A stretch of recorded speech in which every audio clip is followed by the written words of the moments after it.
Next question है आपका, देखिए द वैल्यू ऑफ, ये हमें ज्ञात करना है। मैंने बोला कि नंबर सिस्टम के जो इस तरीके से क्वेश्चन, सिंप्लीफिकेशन के क्वेश्चन हो, उनमें एक बार ऑप्शन देखा करो। ऑप्शन आप देखोगे कि यहाँ पर 29 है, एक प्राइम नंबर, 22 है, आप इसको तोड़ सकते हैं 11 इंटू 2 में, यानी कि 11 एक प्राइम नंबर आ रहा है। इसको तोड़ सकते हैं 13 इंटू 2, 13 एक प्राइम नंबर है, इसमें 5 इंटू 4, ठीक है, 5 भी प्राइम नंबर है, पर 4 भी आ रहा है। अब 5 आ रहा है इस वाले वैल्यू में, ऊपर में 5 आ रहा है, इसमें भी 5 आ रहा है और इसमें भी 5 आ रहा है, तो जो ऑप्शन होगा उसमें भी 5 आएगा ही आएगा, क्योंकि अंत में कटना ही है, तो उसमें भी 5 आएगा ही आएगा। ए में 5 नहीं आ रहा है, बी में नहीं आ रहा है, सी में नहीं आ रहा है, डी ही एक ऐसा ऑप्शन है जिसमें आ रहा है, यही आपका आंसर हो जाएगा। हालांकि मैं इसका सॉल्यूशन आपको बता रहा हूँ, ठीक है, आप इसको सॉल्व भी कर सकते हो, पर वो टाइम की बर्बादी होगी। 15,625 क्या है आपका, 25 का क्यू होता है। अगर आप मैं 25 का क्यू लिखूँ तो ये होता है 15,625, और 25 क्या है, 5 का स्क्वायर होता है, और इसका क्यू करेंगे तो हो जाएगा 5 के पावर 6।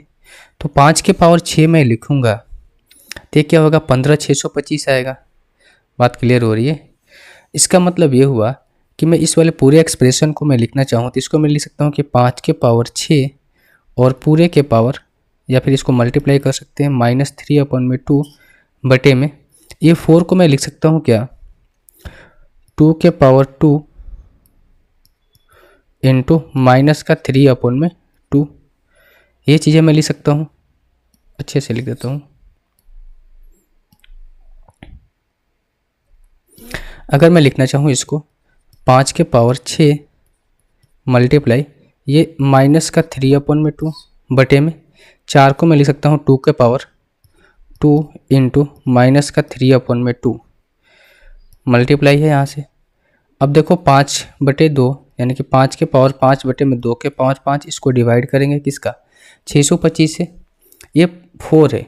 जब फोर्थ इसका रूट निकालेंगे 625 का, वो क्या आएगा, 5 आएगा ना, क्योंकि 5 के पावर 6 कितना होता है, 15 से 625, तो 5 के पावर 4 जब करेंगे 125 इंटू 5 करेंगे कितना हो जाएगा, 625, तो यहाँ पर हो जाएगा 5 के पावर -3।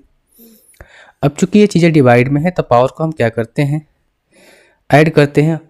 पावर को हम क्या करते हैं, ऐड करते हैं, क्योंकि ये चीज़ ये माइनस में है। अगर यहाँ पर प्लस में होता, ठीक है, अगर मैं यहाँ से प्लस में होता तो पावर को क्या करते, सब्सट्रैक्ट करते।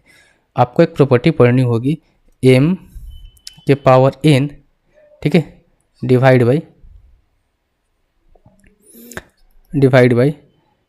m के पावर a, ठीक है। अगर ये प्लस में है चीज़ें, चूँकि ये प्लस में है तो ये होता है m के पावर n माइनस a, ये होता है।